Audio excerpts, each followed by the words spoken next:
টাকা থাকলে দামি দামি চেয়ারে বসা যায় মা, পয়সা থাকলে দামি দামি গদিতে বসা যায়, কিন্তু ভক্তের আসন যা পয়সা দিয়েও বাজারে পাওয়া যায় না। এই যে আপনারা বসেছেন না, এটা পরীক্ষিতের আসন। রাজা পরীক্ষিত এই আসনে বসেছিল, শ্রোতার আসনে 7 দিন ভাগবত শুনেছিল বাবা। বহু ভাগ্যের জোরে এমন আসন পাওয়া যায়, বহু ভাগ্যের জোরে হরিকথা কৃষ্ণ কথা শোনার সৌভাগ্য পাওয়া যায়। আজকে ভগবান অর্থাৎ গৌর হরি একটা কথাই শুধু প্রচার করছেন, ভক্ত মোর তোমরা হরি নাম করো, নাম ছাড়া যে গতি নাই, গতি নাই, গতি নাই। ওমা একবার নয় 3 বার বলছে গতি নাই। কেন? এই যে কলিযুগ আমরা বাস করছি, এই কলিযুগটা ভালো না খারাপ মা? কি মনে হয় আপনাদের? কলি ভালো না খারাপ? কি বাবা, কলি ভালো না খারাপ? খারাপ। বেশ, বাবা বলবে মা গো এত অন্যায় হচ্ছে, এত অত্যাচার হচ্ছে, এরপর তুমি কলি ভালো বলছো কি করে? কি গো, তাই তো? কলিযুগ হচ্ছে খারাপ, কলিযুগ হচ্ছে পাপের যুগ। কিন্তু তবুও কিন্তু যারা পণ্ডিত তারা কলম দিয়ে গেলেন যে এত অন্যায় হয়, এত অত্যাচার হয়, তবু কলিযুগটাই ভালো। কেন? আমার কথা নয়, পণ্ডিতরা মহাজনরা কলম দিলেন কলিযুগটা ভালো। কেন না, কোনো যুগে যেটা ছিল না কলিযুগে সেইটা আছে, মধুমাখা হরিনাম। সত্য যুগে, ত্রেতা যুগে, দাপর যুগে ভগবানের কৃপা পেতে গেলে বছরের পর বছর সংসার ছেড়ে ধ্যানে বসতে হতো, তপস্যা করতে হতো। আমরা কলিযুগের মানুষ, আমাদের তপস্যা করার সময় আছে মা? এত সময় নেই। তাই ভগবান ভাবলেন যে কলিযুগের মানুষ অন্নগত প্রাণ, পেটের জন্য মানুষ সারাদিন কর্ম করে, তাদের হাতে সময় নেই যে তারা তপস্যা করবে। তাই আমাদের জন্য সঠিক পথটাকে বের করে দিলেন, সেটা হচ্ছে তোমাদের কিছু করতে হবে না, একবার শুধু 2টি বাহু তুলে হরি বল বললেই কৃপা হয়ে যাবে। এই কলি পাপের যুগ কি করে জানলাম জানেন? আমরা কি করে বা জানলাম? একবার নারদ মুনি ভগবানকে প্রশ্ন করছেন, নারায়ণকে। নারদ নারায়ণকে প্রশ্ন করছেন, প্রভু অনেক দিন হয়ে গেল, তোমায় একটা প্রশ্ন করব ভাবছি, কিন্তু বলার সুযোগ আমি পাই না। আচ্ছা নারদ বলো কি তোমার প্রশ্ন? দেখো প্রভু, আমি তো দেবর্ষি নারদ, কিন্তু আমি এত এত কথা জানি, কিন্তু একটা প্রশ্নের উত্তর খুঁজে পাচ্ছি না। যে এই যে দাপর যুগটা শেষ হলো, কলিযুগ এসেছে আগত, আমি জানতে চাই প্রভু যে এই কলিযুগের মানুষগুলো কেমন হবে, মানুষগুলোর গুণ কেমন হবে, মানুষের স্বভাব কেমন হবে, আমি জানতে চাই যে কলিযুগের প্রত্যেকটা মানুষ কেমন হবে।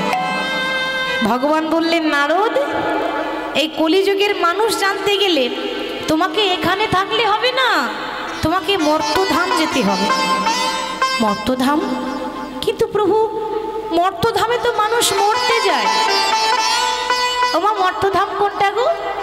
এই যে আমরা আছি না, এই পৃথিবীর মাটি, এটার আরেক নাম হলো মর্তধাম। এখানে মানুষ আসে মরতে মরতে, একেবারে মরা নয়, তিলে তিলে কর্মের ফল ভোগ করছি, এটাকেই বলে মর্তধাম। তো দেখো নারদ, আমার মনে হয় বলার থেকে নিজের চোখে দেখে আসাটা বেশি ভালো হবে, কি গো তাই না? একটা বলা শোনা কথা আর একটা চোখে দেখা অনেকটা ডিফারেন্স আছে।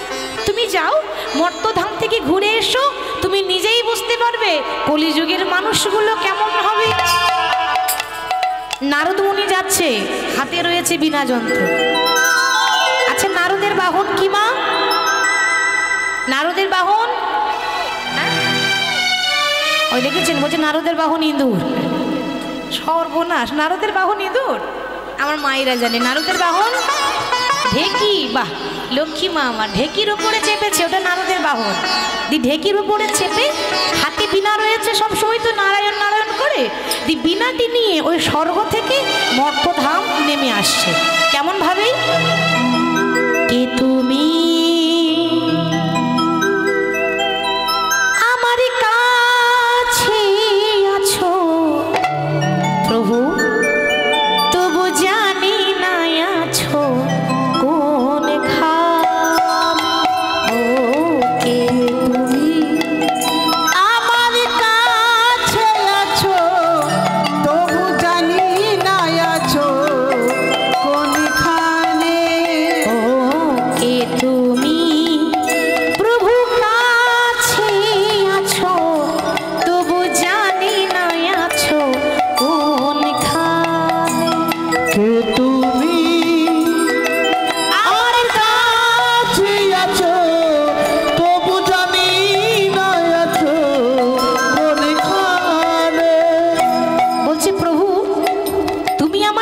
আছো কিন্তু তোমাকে দেখতে পাচ্ছি না।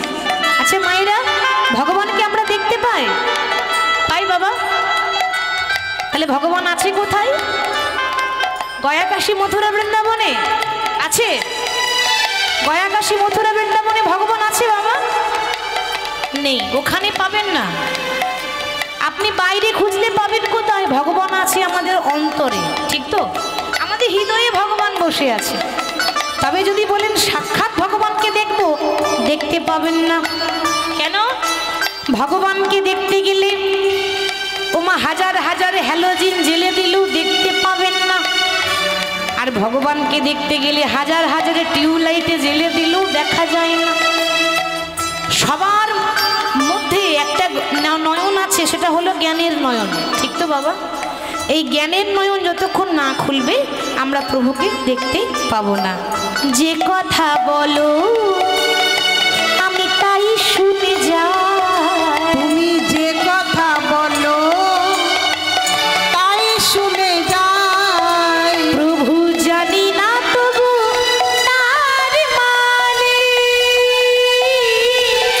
বুঝি না তবু তার মানে, যে তুমি আমার কাছে প্রভু জানি না আছো কোনখানে, যে তুমি আমার কাছে আছো, প্রভু জানি না আছো কোনখানে। হাতটা ধরি আমাকে চালা, অন্ধকারী তুমি প্রদীপ জ্বালা। হাতটা ধরে আমাকে চালাও, অন্ধকারে প্রদীপ জ্বালাও।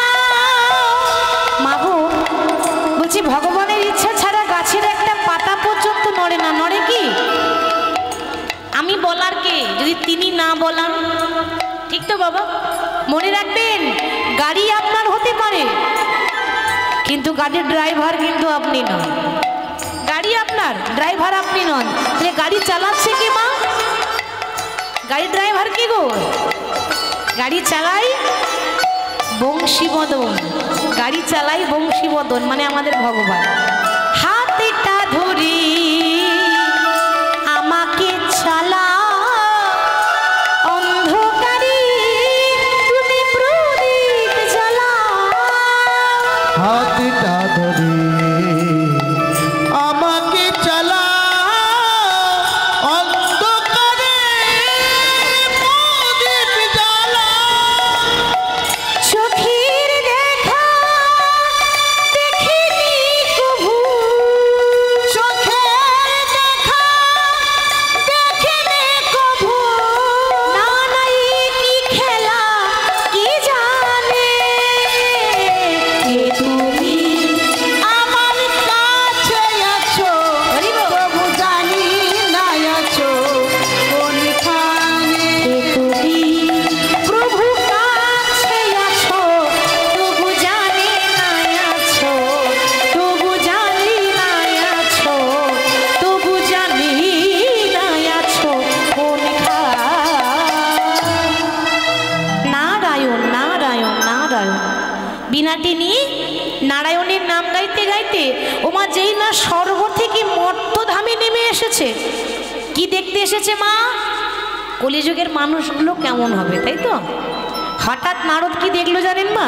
রাস্তা দিয়ে পেরিয়ে যাচ্ছে নারায়ণ নারায়ণ করে, হঠাৎ দেখছে একটা পুরুষ মানুষ বাবা রাস্তা দিয়ে পেরিয়ে যাচ্ছে। একটা পুরুষ মানুষ রাস্তা দিয়ে পেরিয়ে যাচ্ছে, কাঁধে একটা সুন্দরী মহিলা বসে আছে। ভাবুন, এরকম দৃশ্য কিন্তু কোনোদিনও দেখিনি নারদ। কাঁধে একটা সুন্দরী মহিলা বসে আছে আর আরেক হাতে একটা বৃদ্ধা নারীকে টানতে টানতে নিয়ে যাচ্ছে।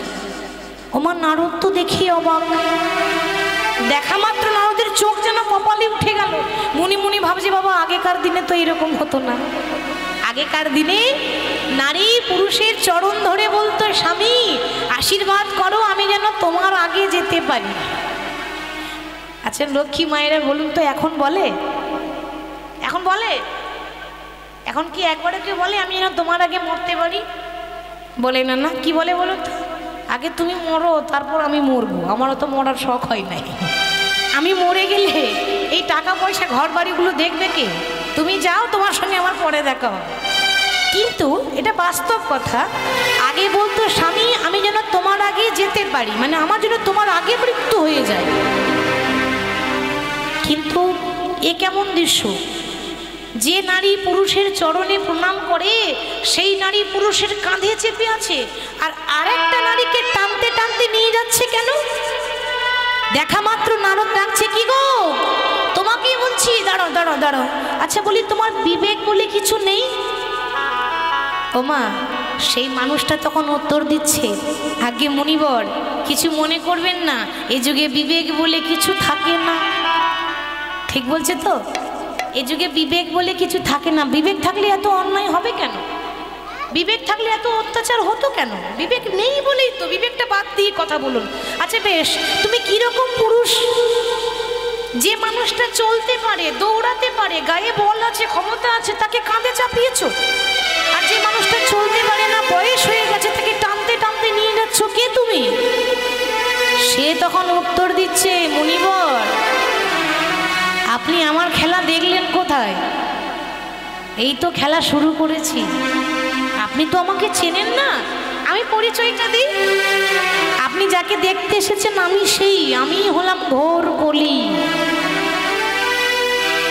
এখন কলি এসেছে, ঘোর কলি আসেনি। কলিযুগে একটা সূর্য উঠে, শাস্ত্র বলছে ঘোর কলিতে 12টা সূর্য একসঙ্গে উঠবে। ভাবুন মা, একটা সূর্যের তাপ আমরা সহ্য করতে পারি না, পারি কি? তাহলে 12টা সূর্য উঠলে আমরা কি করে বাঁচবো? ঘোর কলি যখন হবে তখন এই দৃশ্যটাই ঘটবে যেটা এখন আপনারা দেখলেন। আচ্ছা তা নয় হলো, তুমি যে নারীটাকে কাঁধে চাপিয়ে নিয়ে যাচ্ছ সেই নারীকে চিনতে পারলেন না? ওটা আমার সুন্দরী স্ত্রী, দেখতে সুন্দরী তো, তাই মাটিতে পা রাখতে দিই না। আচ্ছা তা নয় হলো, কিন্তু যে বৃদ্ধা নারীকে টানতে ডাকতে নিয়ে যাচ্ছ সে কে? ওটা তো আরো সহজ, তাই না মা? তিনি কে হতে পারে বলুন তো? এটা যদি স্ত্রী হয়, তিনি হলেন আমার গর্ভধারিণী মা। মায়ের গর্ভে একটা সন্তানের 10 মাস 10 দিন জায়গা হয়, কিন্তু কিছু কিছু সন্তান আছে, সবার কথা বলিনি আমি, বলছি না যে সব ছেলেরা খারাপ হয়। এখনো এমন সন্তান আছে মা বাবাকে শ্রদ্ধা করে ভালোবাসে, কিন্তু এমন একটা সন্তান, হাজারের মধ্যে 2-1টা এমন ছেলে আছে যার 4তলা বিল্ডিংয়ে মায়ের থাকার একটু জায়গা হয় না। মানে 1 ঘড়া দুধ 7 ঘড়ায় ভরে যায়, কিন্তু 7 ঘড়া দুধ একটা ঘড়ায় ভরছে না। মা বড় কষ্ট করে সন্তানদের মানুষ করে, কিন্তু সন্তানরা মায়ের মুখে 1 মুঠো ভাত পর্যন্ত তুলে দিতে পারে না। কথায় আছে না, ছোটবেলায় মা কাঁদে ছেলে ভাত খাই না বলে, আর বড়বেলায় মা কাঁদে ছেলে ভাত দেয় না বলে। এইটাই কলিযুগ বাবা। এখনো অনেক খেলা বাকি আছে গো। এই যে দেখছেন খেলা, এই কোনো এমন কিছু খেলা নয়। এরপরে আরো অন্যায় হবে, এরপরে আরো অত্যাচার হবে। তাহলে পথ কি? তাহলে উপায় কি? উপায় কি কিছু নেই? উপায় কোনো কিছু নেই, একটাই উপায়। এই অন্ধকার কলিযুগে, পাপের কলিযুগে আপনাকে শুধু একবার হরি বল বলে ডাকতে হবে, এইটুকুই উপায় আছে। তাই মহাপ্রভু ভক্তগণকে সঙ্গে নিয়ে নামে প্রেমে মাতোয়ারা। নাম গাইছে কেমন ভাবে? বদন ভরে গাউরে মন হরে কৃষ্ণ নাম। আচ্ছা আমার লক্ষ্মী মায়েদের বলছি, একটু উলুধ্বনি দেওয়া যাবে মা? বাহ, দেখি একটু দিয়ে দেন তো লক্ষ্মী মায়ের মতো। খুব সুন্দর হয়েছে।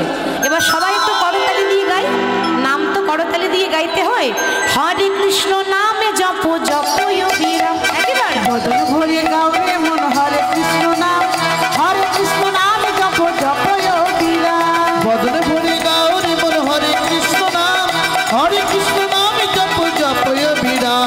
বদন ভরে গাউরে মনে হরে কৃষ্ণ নাম, হরে কৃষ্ণ নামে জপ জপ অবিরাম। বদন ভরে গাউরে মন হরে কৃষ্ণ নাম, হরে কৃষ্ণ নামে জপ জপ অবিরাম।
নাম। বলো রাধে কৃষ্ণ। আমরা কলিযুগের মানুষ তো, সব জায়গায় একই কেস। বলবেন কেন? কলিযুগের মানুষের এই করতালিগুলো হয়ে গেছে প্লাস্টিকের করতালি, সাউন্ড হয় না। কি কুমার ঠিক বলছি তো? ভুল বলিনি তো? এই দেখুন করতালি দিচ্ছি অনেকে, কি করে দিচ্ছি বলুন তো?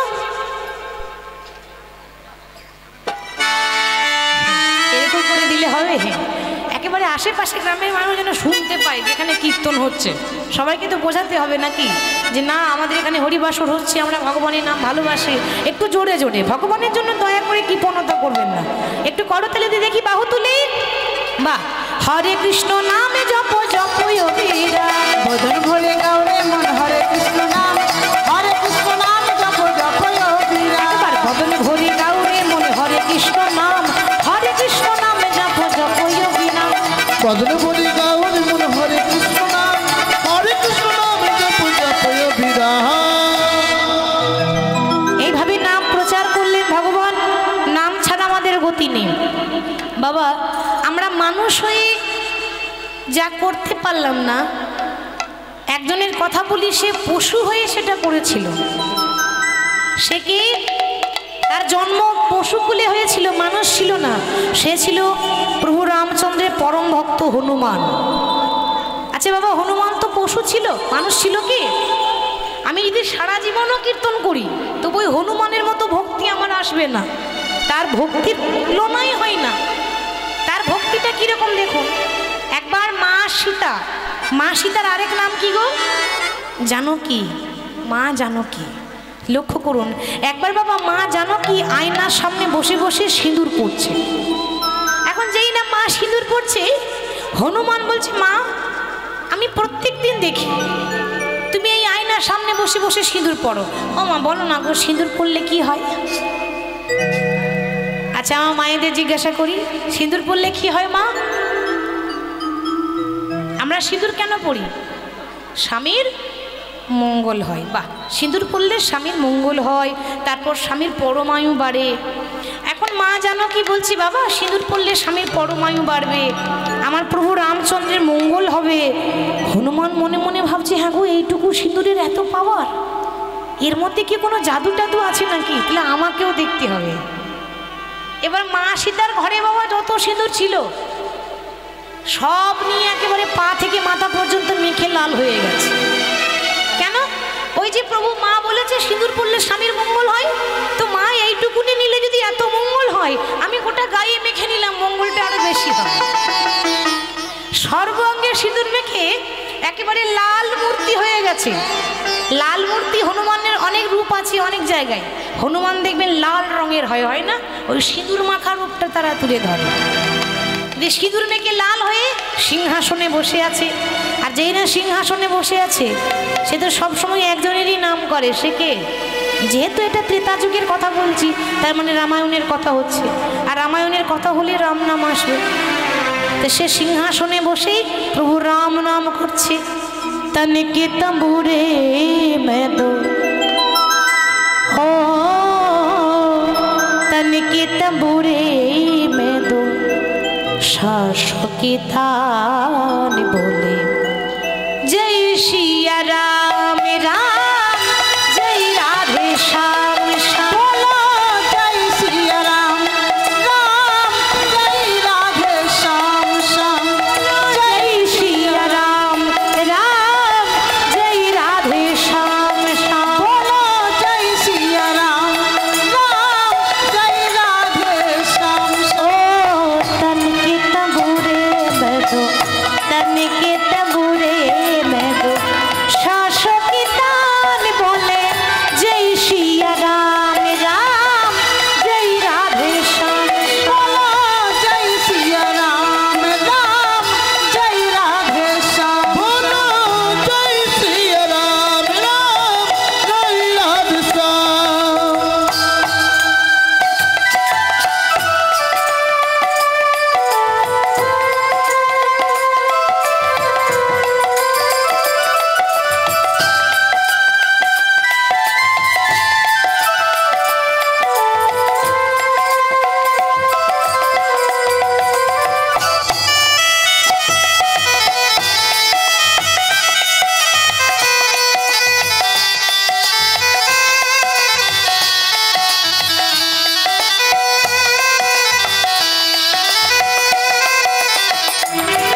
जगमग ज्योति जगी रे जगमग ज्योति। राम नाम का हीरा पाया श्याम नाम का मोती जगी रे जगमग ज्योति। मन की मुरलिया में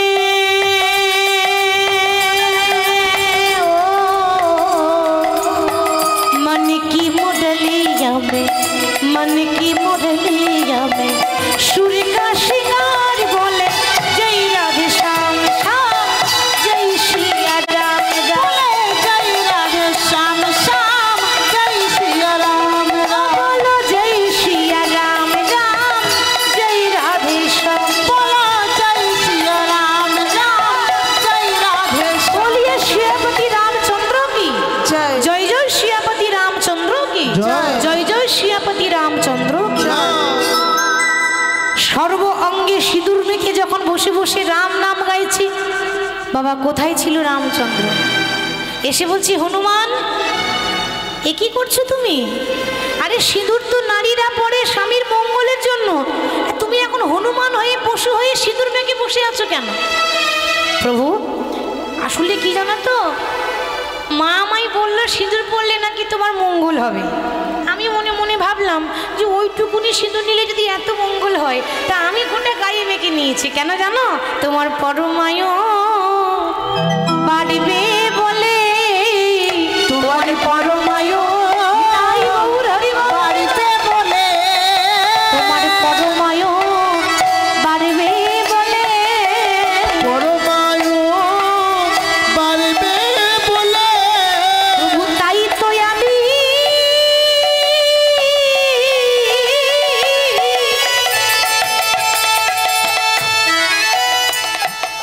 প্রভু তাই তো আমি সিঁদুর মেখেছি, তোমার পরমায়ু আরো বাড়বে বলে। ওগো তাইতে আমি সিঁদুর মেখেছি, তোমার পরমায়ু বাড়িতে বলে। হনুমানের কথা শুনে ও মা একটু লক্ষ্য করুন, মা সীতা এত খুশি হয়েছে না যে মা সীতার গলায় ছিল একটা দামি মুক্তার মালা। মা সীতা তো রানী ছিলেন, রাজরানী হয়েছেন, তো মায়ের গলায় একটা মুক্তার মালা ছিল। মা নিজের মালাটা খুলে নিয়ে সঙ্গে সঙ্গে হনুমানের গলায় পরিয়ে দিয়েছে। বাবা তোমার কথা শুনে আমার এত ভালো লেগেছে, তোমার ভক্তি দেখে খুশি হয়ে আজ থেকে আমার এই মালাটা আমি তোমায় দিলাম। ও মা সীতা হনুমানের গলায় যেই না মুক্তার মালা পরিয়ে দিল, একটা কথা আছে না, বানরে সপিলে মতি তার নাই মতিতে মতি। কি গো বাবা, একটা বানরের গলায় মুক্তার মালা দিলে সে যত্ন করবে মা? একটা বানরের গলায় যদি আপনি একটা দামি হীরের মালা মুক্তার মালা পরান, ও যত্ন করে রাখবে? রাখবে না। হনুমান কি করেছে, মালাটা ভালো করে দেখছে, ভালো করে দেখার পর মালার এক একটা মুক্তা দাঁতে করে কাটছে আর চিবিয়ে চিবিয়ে ফেলছে, দাঁতে করে কাটছে আর চিবিয়ে চিবিয়ে ফেলছে। লক্ষণ বলছে মা দেখলে তো, আর কাউকে পেলে না, আরে আমাকে দিলে আমি বরং একটু যত্ন করে রাখতাম। একটা বাঁদরে কি বুঝবে একটা মুক্তার দাম কত? হনুমান তখন বলছে লক্ষণ তুমি আমার বাইরেরটাই দেখলে গো, তুমি আমার ভেতরটা তো দেখলে না। এ জগতে মানুষ বাইরেরটা দেখেই বিচার করে, মন অন্তর কয়জন দেখে। আমি মালাটা ছিঁড়ে দিলাম, দাঁতে করে কাটলাম, কেন জানো? মালাটা তোমার কাছে লাখ টাকা দামি হতে পারে, এই মালাটা তোমার কাছে লাখ টাকার দাম হতে পারে, আমার কাছে 1 টাকারও দাম নাই। কেন?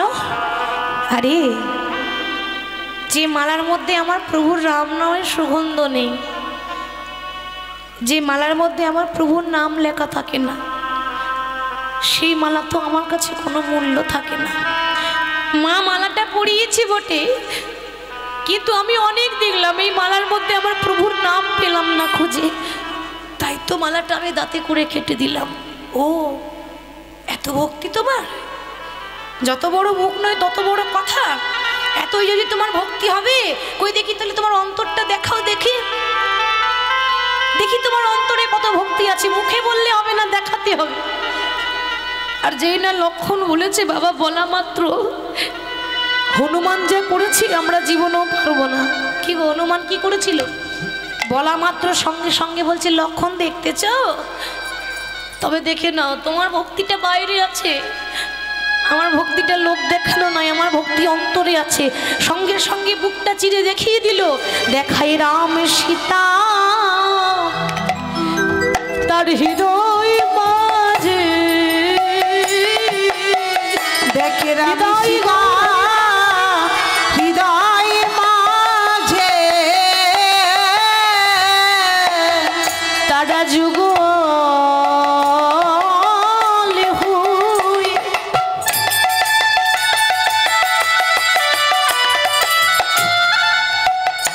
যুগল হয়ে দাঁড়াই আছি, দেখাই রাম সীতা হৃদয় মাঝে, তারা যুগল হয়ে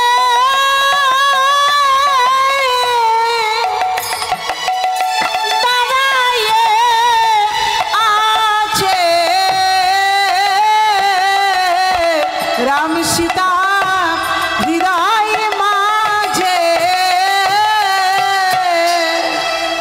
ভগবান বললেন হনুমান তুমি একটা পশু হয়ে যা করলে, হয়তো ত্রেতা যুগের কোনো ভক্ত এটা করতে পারবে না। আমি ভগবান রামচন্দ্র, আমি তোমায় আজকে আশীর্বাদ করলাম। আজ থেকে মর্তধামের মাটিতে পৃথিবীতে যখনই রামনবমী হবে, রামনবমী মানে রামের জন্মদিন, তাই তো? যখনই রামের জন্মদিন আসবে, রামনবমী হবে, তখন রামনবমীর দিনে রামের পুজো হবে না। আশীর্বাদ করলাম সেই দিন তোমার পুজো হবে। সেই জন্য যে জায়গায় রামনবমী হয়, যেখানে যেখানে হয়, আমাদের পশ্চিমবাংলায় হয় তবে খুব কম হয়, বেশিরভাগ হয় দেখবেন ঝাড়খণ্ড, উত্তরপ্রদেশ, মধ্যপ্রদেশ এসব রাজ্যগুলোতে হয়। তারা খুব পালন করে রামনবমী, আর আমরা একটু জন্মাষ্টমী বেশি করি, কিন্তু দুজনেই তো এক, যেই রাম সেই কৃষ্ণ। তবে যেদিকে যেটা প্রচলিত, তো যেখানে রামনবমী হয় না বাবা, সেদিন রামের পুজো হবে না। সেই দিন কিন্তু ওই যে সিঁদুর মাখা হনুমান, সেই লাল মূর্তি, ওই হনুমানের পুজো হয়। ভগবান এখানে প্রমাণ করে দিলেন যে ভক্তই আমার মাতা পিতা, ভক্তই আমার গুরু, ভক্ত রেখেছে নামে বাঞ্ছা কল্পতরু। তাহলে মহাপ্রভু নাম বিলিয়ে দিচ্ছে আর আমাদেরকে শিক্ষা দিচ্ছে। ভগবানের অবতার কেন? শিক্ষা দেওয়ার জন্য। আর মহাপ্রভু নাম করছেন, এত সুন্দর শোভা, পাশ থেকে মহাজন বলছে দেখো দেখো, মানুষ একটাই, রং পাল্টে গেল। বৃন্দাবনে কৃষ্ণ ছিল দেখতে কালো, কলিযুগে হয়েছে ফর্সা। বৃন্দাবনে ছিল, নাম ছিল কৃষ্ণ, কলিযুগে নাম হয়েছে গৌর। আর খেলাটাও পাল্টে গেছে। কেন? বৃন্দাবনে কৃষ্ণের খেলা আলাদা ছিল, ওই বৃন্দাবনে খেলা ছিল মুরলী বাদন। বৃন্দাবনের খেলা ছিল মুরলী বাদন, বৃন্দাবনের খেলা ছিল মুরলী বাদন, বৃন্দাবনের খেলা ছিল মুরলী বাদন। আবার কলিযুগে খেলা হলো নাম সংকীর্তন। কলিযুগের খেলা হলো নাম সংকীর্তন, কলিযুগের খেলা হলো নাম সংকীর্তন, কলিযুগের খেলা হলো। বৃন্দাবনে খেলা ছিল মাঠে দৌড়া দৌড়ি, বৃন্দাবনের খেলা ছিল মাঠে দৌড়া দৌড়ি, বৃন্দাবনের খেলা ছিল মাঠে দৌড়া দৌড়ি, বৃন্দাবনের খেলা ছিল মাঠে দৌড়া আর ভগবান বৃন্দাবনে ওই যে বাঁশি বাজাতেন আর গরু চড়াতেন, মাঠে দৌড়ে দৌড়ে বেড়াতেন। কলিযুগে আর হয় ওটা? কলিযুগে যখন গৌর হলো, বলি কলিযুগে খেলা হলো ধুলাই গড়াগড়ি, কলিযুগের খেলা হলো ধুলাই গড়াগড়ি, কলিযুগের খেলা হলো ধুলাই গড়াগড়ি, গড়াগড়ি যাইবে গড়াগড়ি যাই গো, গড়ি যাই গো, গড়াগড়ি যাই গো, প্রেমানন্দে বাহু তুলে গড়াগড়ি যাইব, প্রেমানন্দে বাহু তুলে গড়াগড়ি যাই গো, প্রেমানন্দে বাহু তুলে গড়াগড়ি যাইব। প্রেমানন্দে বাহু তুলে গড়াগড়ি যাই গো। কলিযুগে খেলা হলো ধুলাই গড়াগড়ি, কলিযুগের খেলা হলো ধুলাই গড়াগড়ি। মহাজন বলছেন দেখো, মহাপ্রভু নামে শুধু আমাদেরকে নয়, সবাইকে উদ্ধার করেছে। বড়ই অবতার রে ভাই, বড়ই অবতার, বড়ই অবতার, সে যে পতিতের দিলা বলো প্রেমের ভান্ডার, পতিতের পিলা বলো প্রেমের ভান্ডার, আহা যবনেরও নাচে গাই বলে হরি নাম, বলে হরি নাম। এই হেন অবতার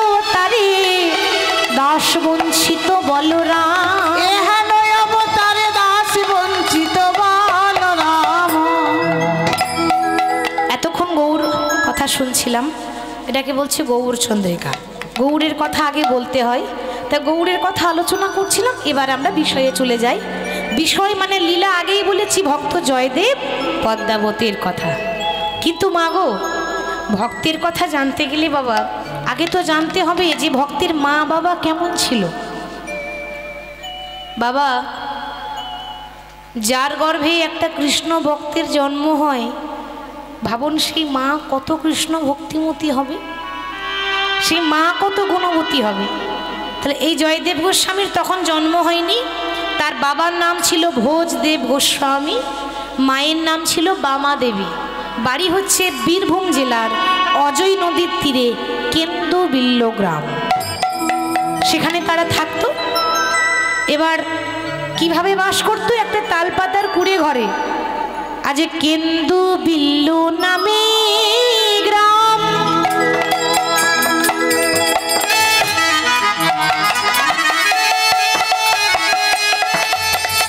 সেথায় অজয় নদীর তীরে কেন্দ্রবিল্ল নামে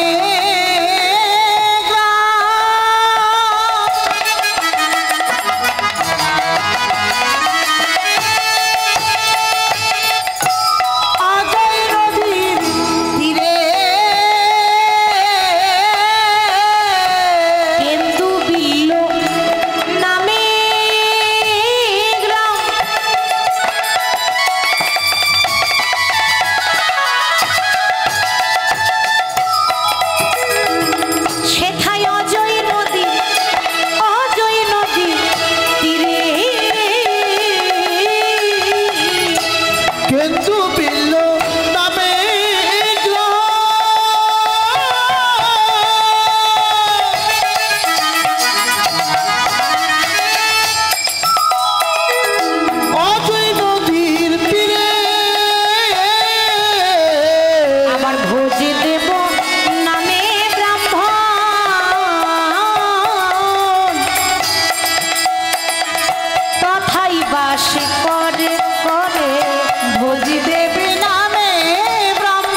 গোস্বামী এবং তার সহধর্মিনী বামা, সবাই বলতেন বামা দেবী।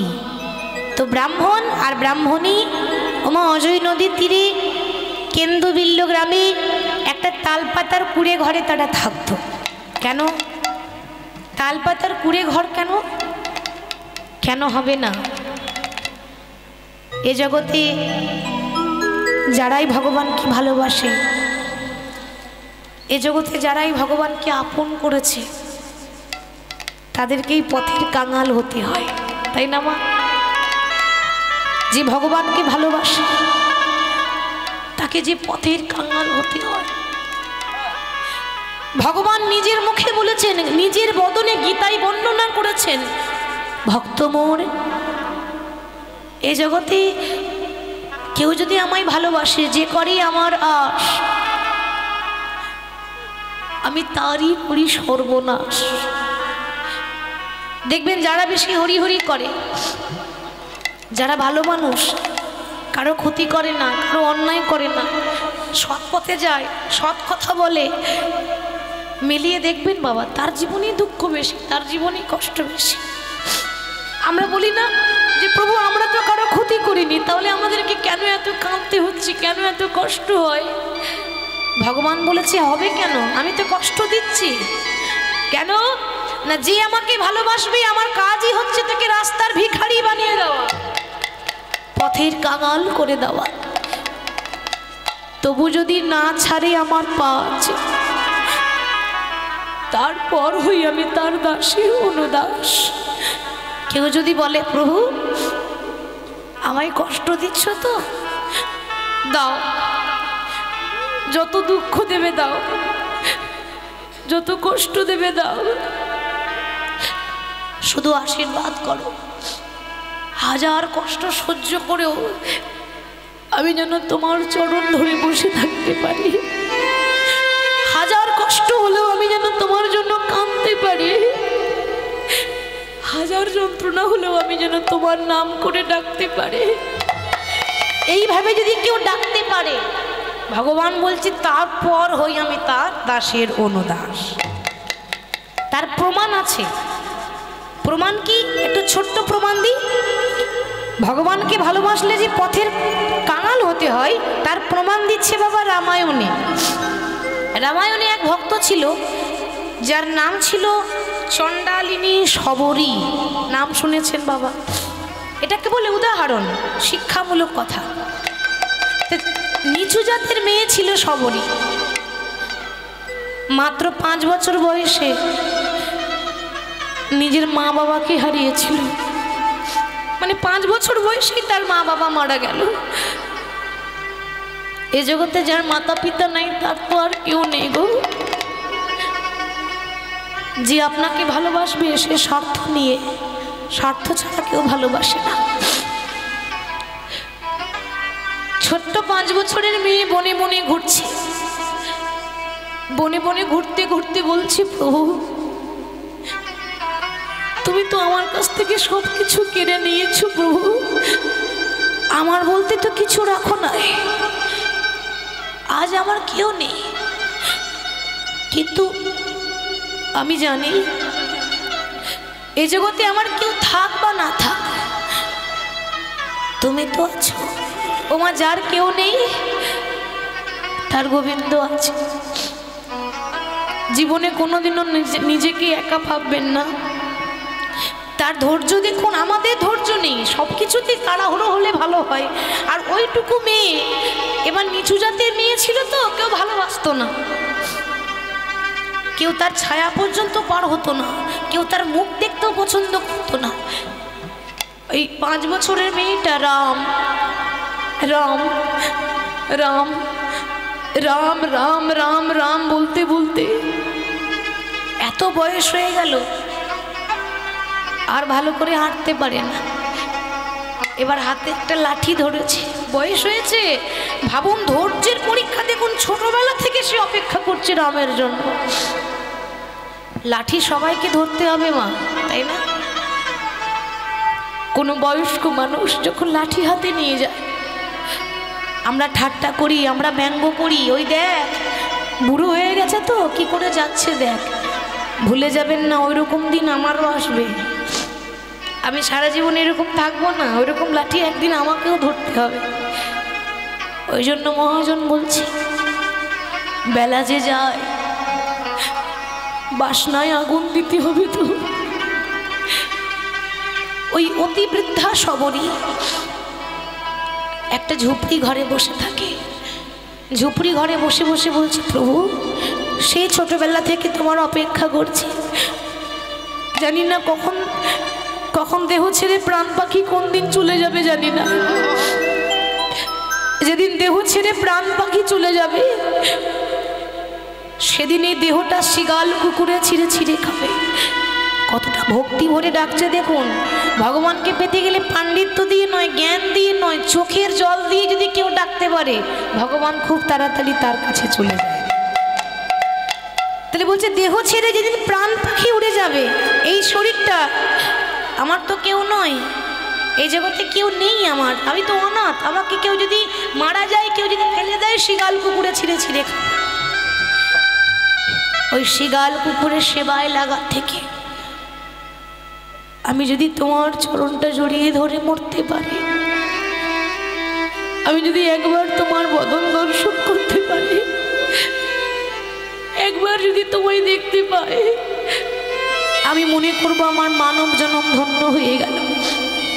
প্রভু গো, এ জগতে সবাই বলে যে ইহলোক ছেড়ে পরলোকে যেতে গেলে নাকি মাঝখানে একটা নদী পেরোতে হয়, সেটা হলো বৈতরণী নদী, তাই না মা? যখন আমরা চলে যাব না, মারা যাবার পর এই বৈতরণী নদী সবাইকে পেরোতে হবে। তাহলে ওই নদীটা পার হয়ে যাওয়ার সময় আমি যদি যেতে না পারি, আমি যদি পার হতে না পারি, তুমি তো কাঙালের ঠাকুর, তুমি তো দয়াল হরি, সেদিন যেন আমার হাতটা ধরে তুমি নদীটা পার করে দিও দয়াময়। আমার জীবনে নদী তুমি নাইয়া গো,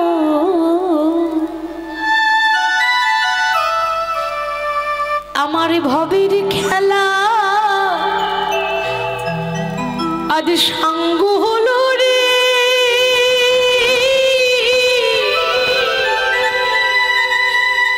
সেদিন দিও পার করি আরে আমার জীবন নদীর নাইয়া, আমার জীবন নদীর নাইয়া রে।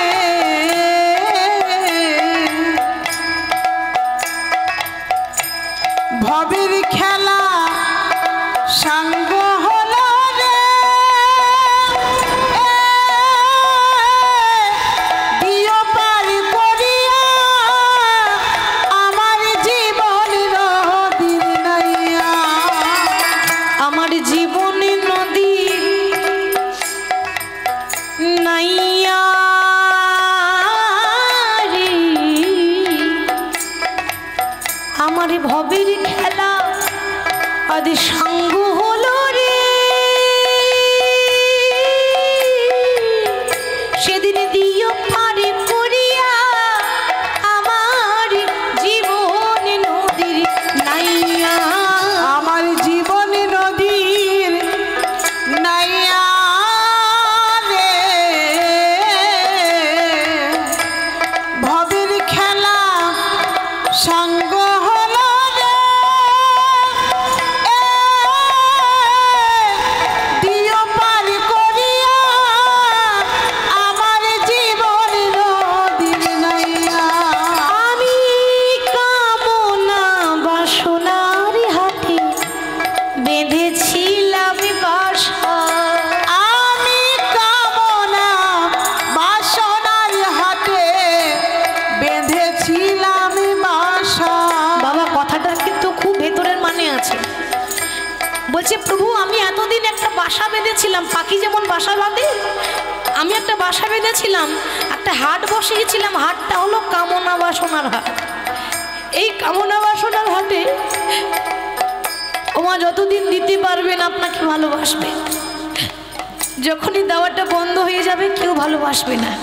এইটাকে বলে কামনা বাসনার হাট। দিলেই ভালো, না দিলে আপনি ভালো নয়। ওই জন্য বলছে প্রভু আমি কামনা বাসনার হাটে বেঁধেছিলাম বাসা। আমি কামনা বাসনার হাতে বেঁধেছিলাম বাসা।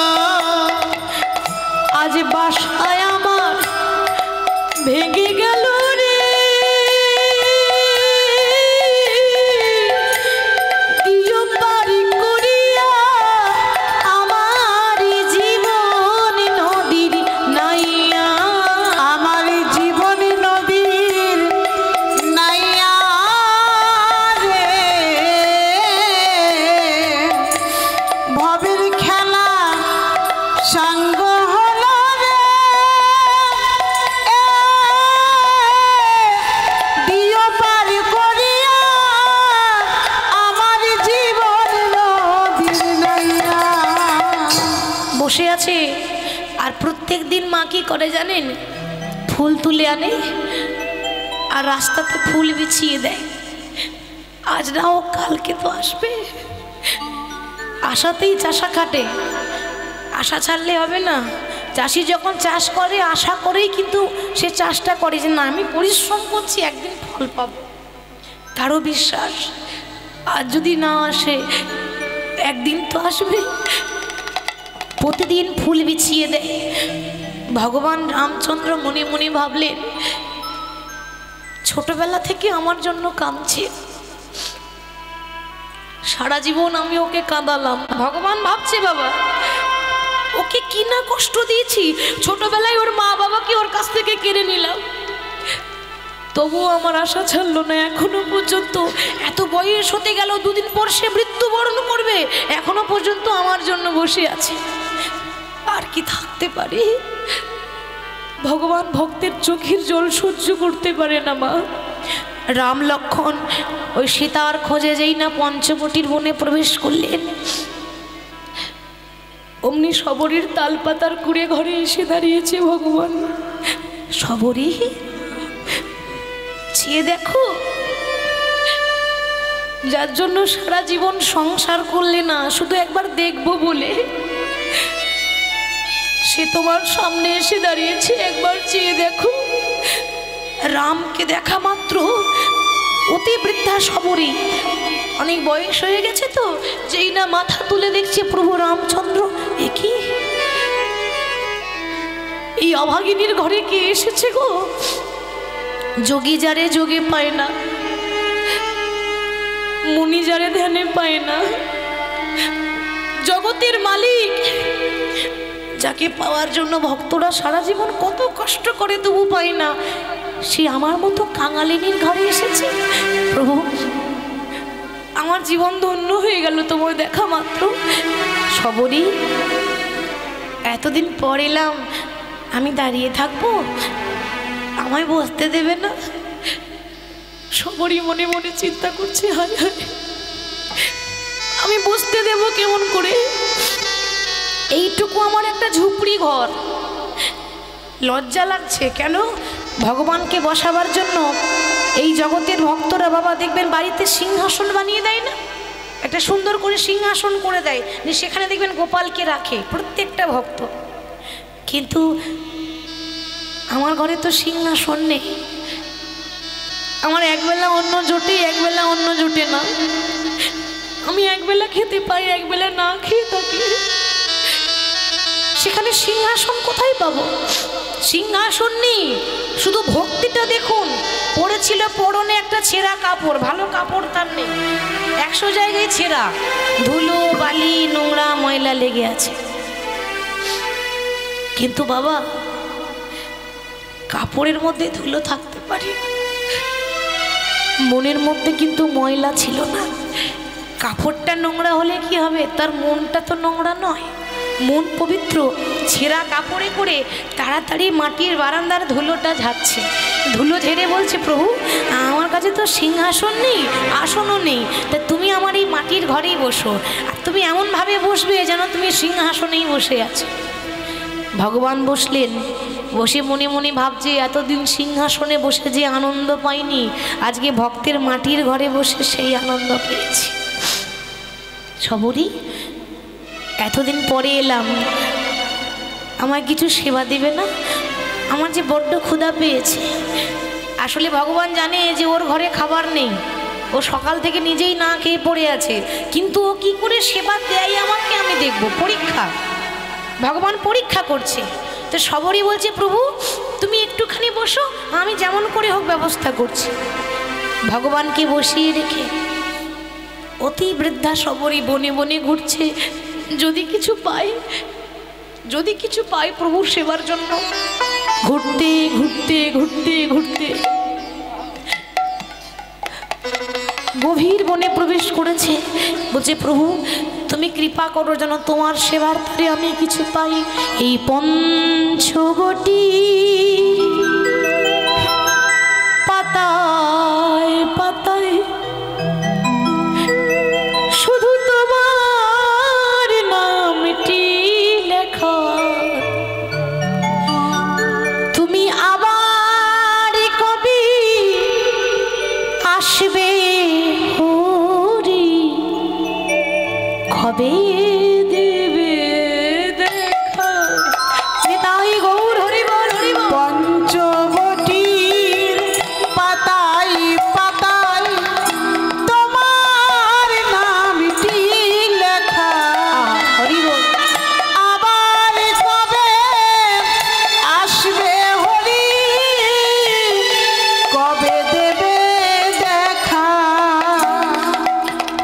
পঞ্চবতীর পাতায় পাতায় প্রভু তোমার নামটি লেখা, বলো আবার কবে আসবে হরি, কবে দেবে দেখা।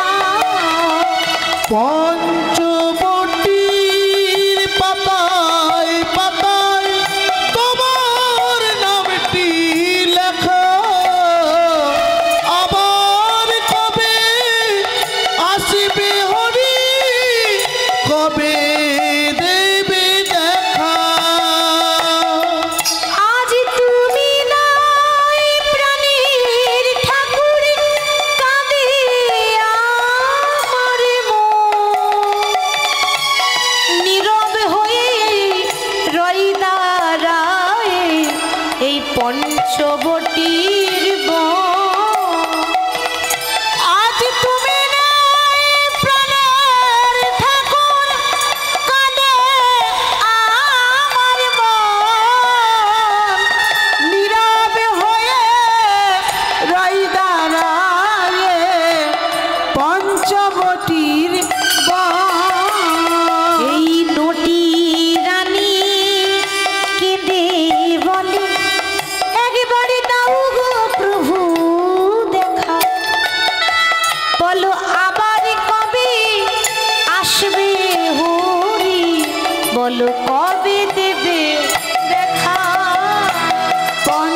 পঞ্চবটির পাতায় পাতায় তোমার নামটি লেখা, আবার কবে আসবে হরি, কবে দেবে দেখা। তুমি আবার কবে আসবে হরি, কবে দেবে দেখা। আবার কবে আসবে হরি, কবে দেবে দেখা। হঠাৎ প্রভুর নাম গাইতে গাইতে দেখছে সামনেই একটা কুল গাছ। ওমা, কুল খাই না আমরা, কুল দেখতে পেয়েছে। ধৈর্য দেখুন, ওই কুল নিয়ে এই শাড়ির আঁচলে কোনো রকম অনেকগুলো কুল পেরে নিয়ে এসেছে।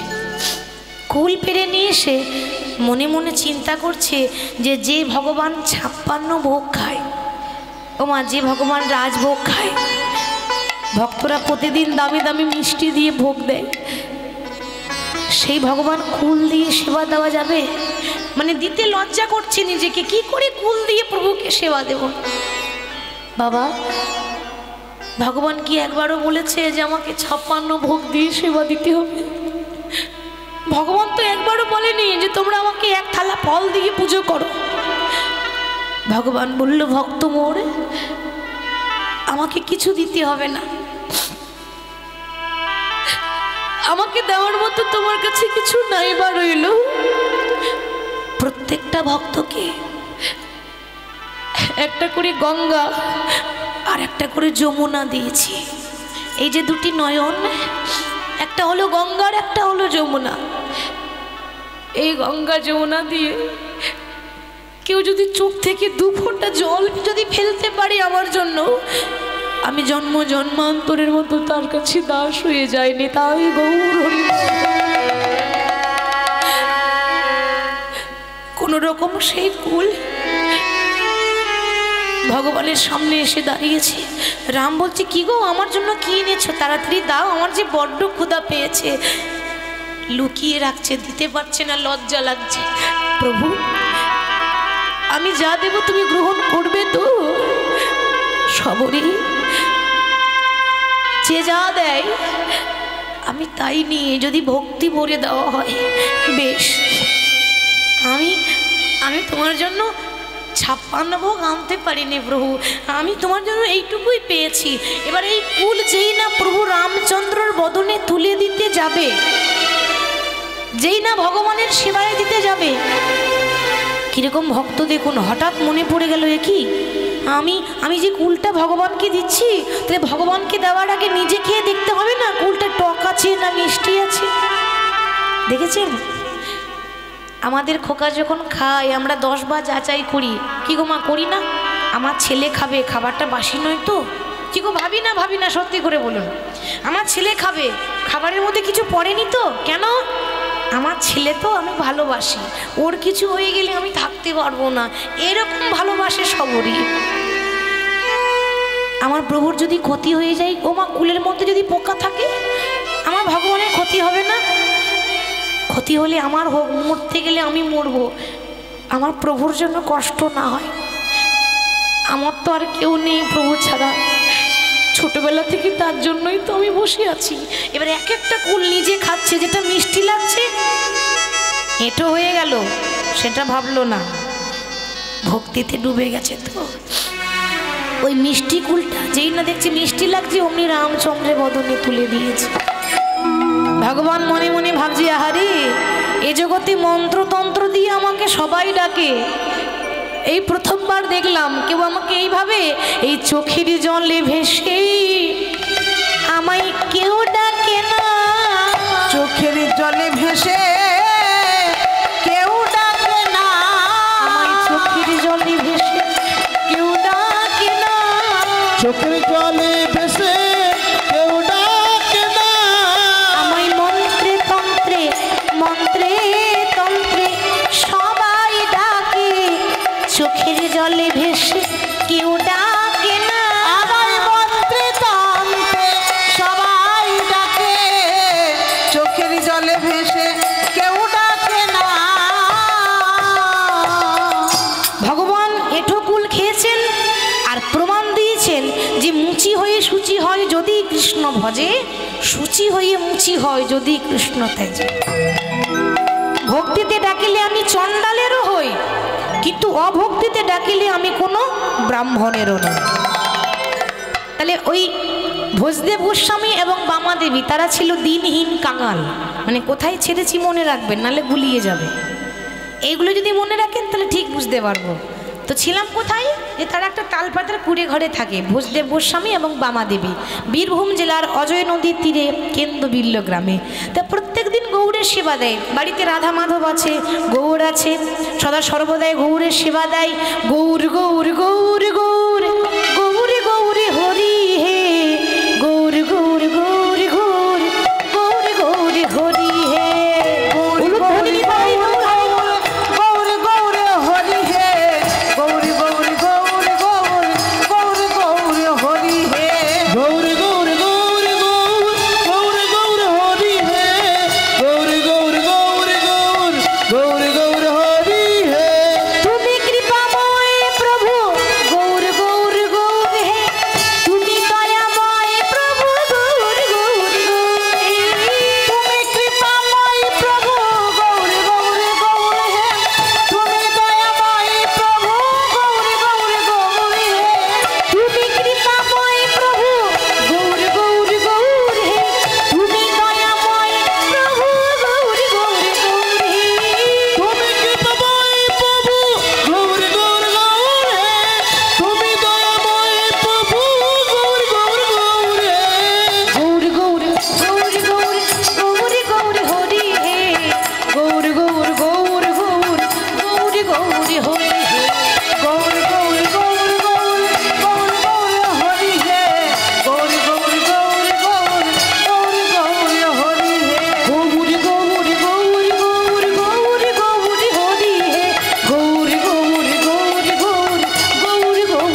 পর্যন্ত তাদের ঘরে কোনো সন্তান হয়নি।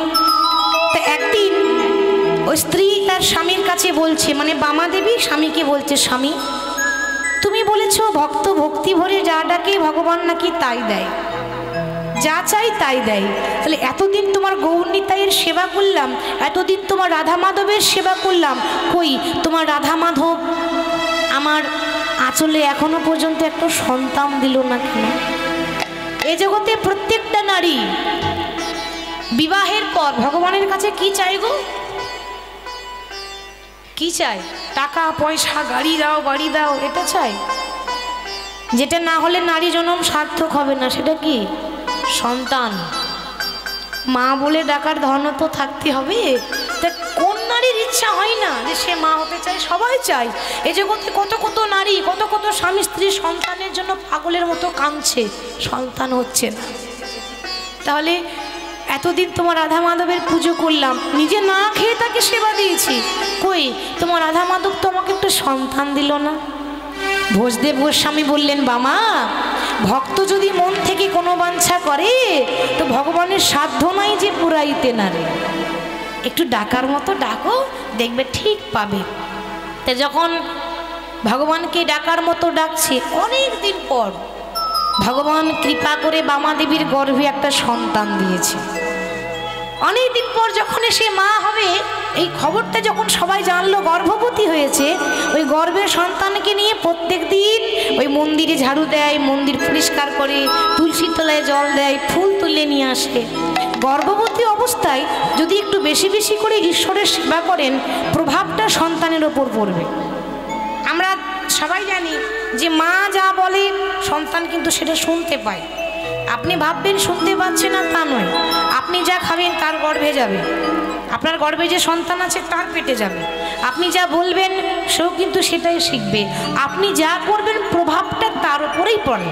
তাহলে গর্ভে সন্তানকে নিয়ে প্রত্যেক দিন সাধন ভজন করে। কেমন ভাবে?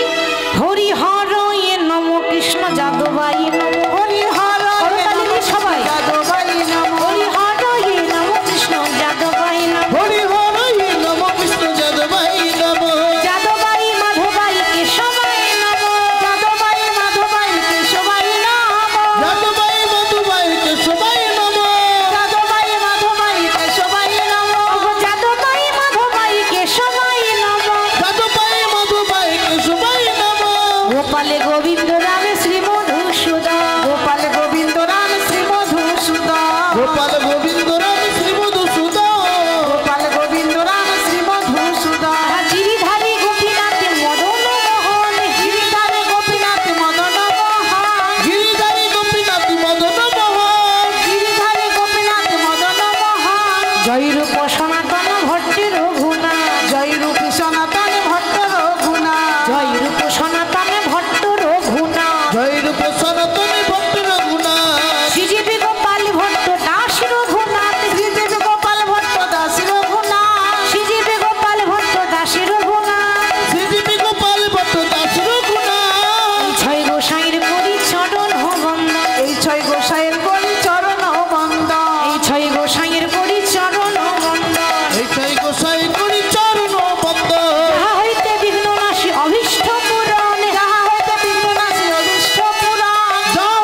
পূজা করে।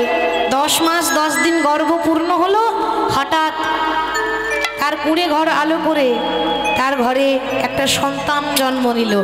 শুভ দিনে শুভক্ষণে জন্মিল তনয়।